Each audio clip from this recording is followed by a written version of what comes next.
One of the things that I enjoy about the paper pumpkin kits is I like being given a set of materials and then having the opportunity to change it up and try to be creative and come up with something unique and different based on just the materials, restricting myself to the materials that are in the kit. So what I decided to do with this was, instead of making it into a card that opens this way, I decided I wanted to make a Z fold out of this. And I wanted the front to be the scene, but with it opening up to the trees instead of having the trees be the front. So what I did was I took my card and folded it backwards and then folded this back. And now I have my Z. Okay, and then I'm going to decorate the Z. So what I'm going to do is use a sponge and sponge on some of the Night of Navy to match up here. And then I do have this ink color, which is Pool Party, and I'm going to put some of that down towards the bottom. I don't want to risk getting ink onto the back of my card, so I'm just going to mask it.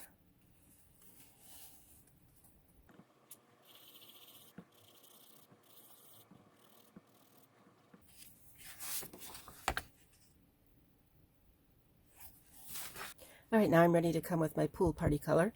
And by the way, these are art sponges. They are completely different than a kitchen sponge. You cannot use a kitchen sponge on this because it just, well, a kitchen sponge just dries hard and it doesn't absorb the ink. So this is a completely dry sponge, but it will absorb the ink.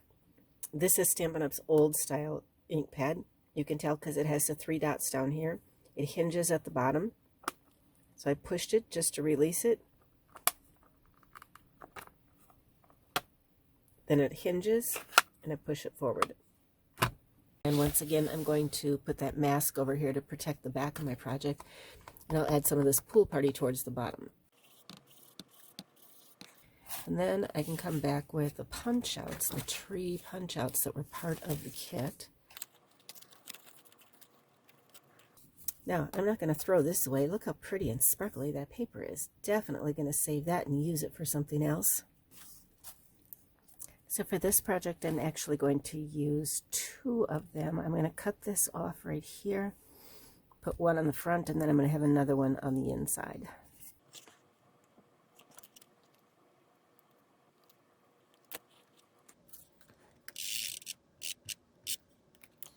So I need to put some adhesive on the back of these trees. If I were to lay it down flat on my paper and apply the adhesive, I'd end up with some sticky down here on my paper. So what I'm going to do is hold it in my hand and just put that sticky on, and it doesn't stick to my fingers.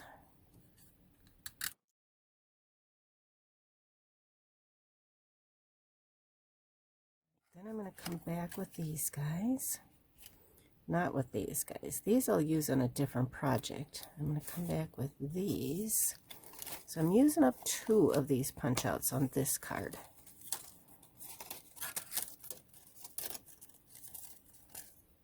I so wish I had bought 2 of these kits instead of just 1. I have so many ideas for how to play with this one. Alright, so this is going to need to get cut right along here. This will also get used on a different project.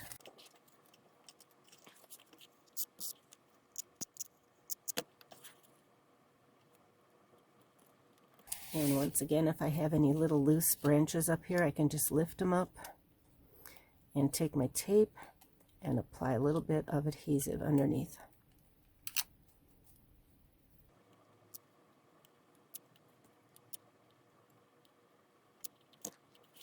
All right, so there's the basics of my card. All right, now I need the sentiment. This is the punch out that came with the kit, and I'm going to apply this across the bottom and only adhere it on this side. This will be Warm Winter Wishes.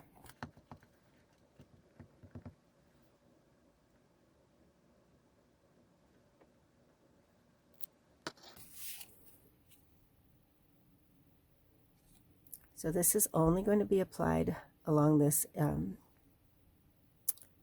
along half of the sentiment.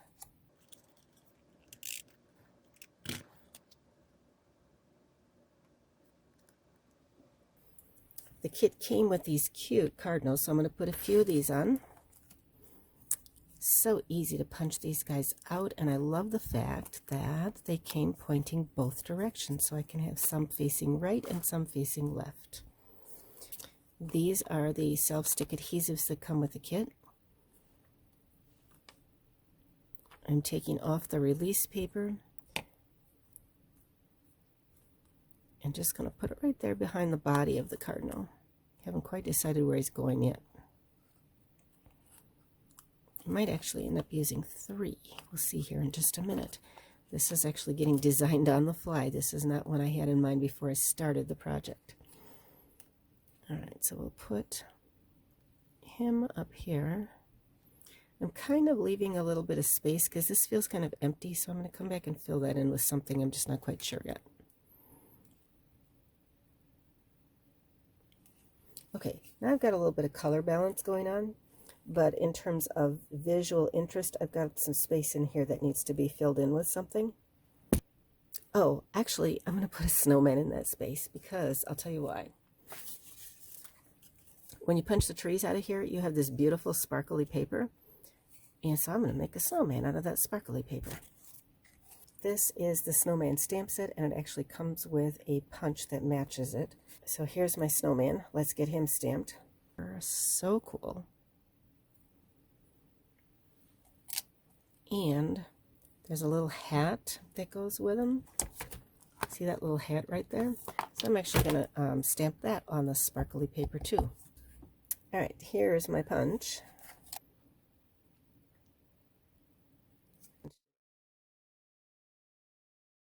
So there we go. There's my snowman. And here's my hat, which is easy enough to fussy cut.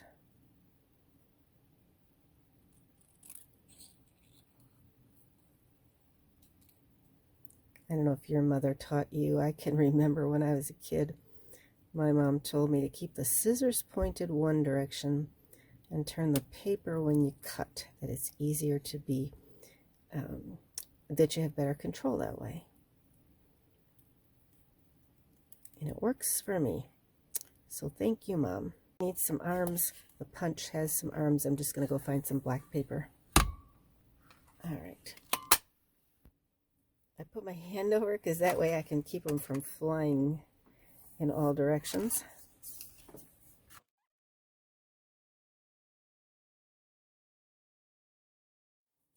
All right, so I'm going to put my little snowman right in here.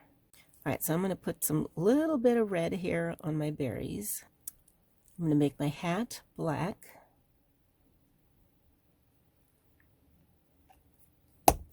I love these. This is the blends. This is the Stampin' Blends, the alcohol markers. They have 2 tips, a skinny brush or a skinny pointy tip, and then the brush tip.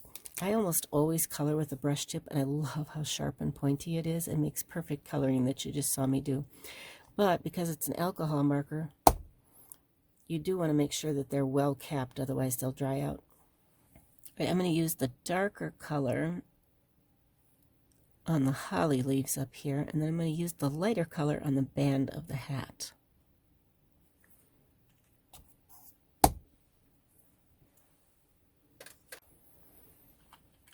For adhering together, I always put the adhesive on the back of the small piece before I attach it to the larger piece.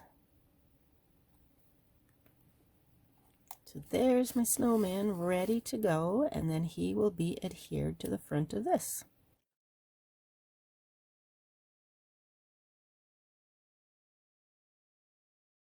So now I have a Z-fold card.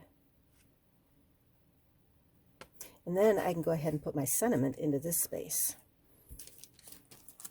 Now, the kit came with a sentiment wishing you a Merry Christmas and a very Happy New Year.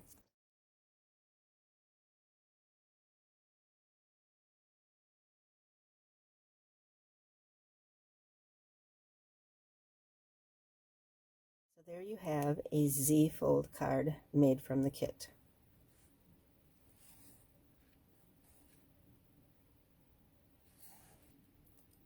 One more view of the Z-fold.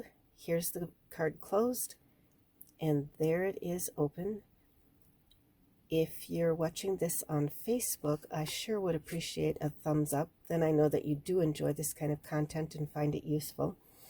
And if you're seeing this on YouTube, again, a thumbs up is great because then I know you like the content, but be sure to subscribe because then you will get notifications of future projects like this. So maybe you found this because you were looking for a Z-fold card, and maybe you found this because you were looking for alternate projects with the paper pumpkin kit. This card base that I used for the Z-fold started out like this.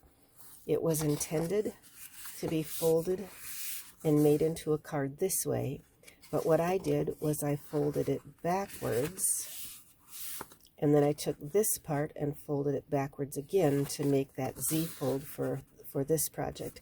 And this was part of the kit for the October paper pumpkin kits. These kits are great, folks. They come with everything that you need to make whatever the project is for the month. It's always a surprise. You never know exactly what it is ahead of time, but they give you little hints. Like this time we knew that it was going to be Christmas cards. We know that next month, this is the October 2019.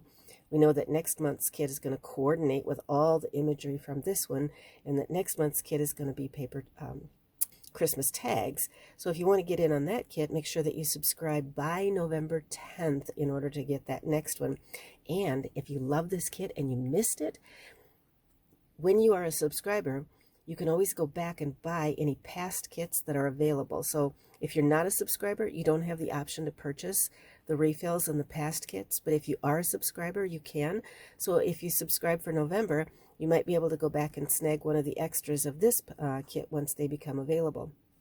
If you have any questions about the Paper Pumpkin subscription process or what these kits are all about, please contact me.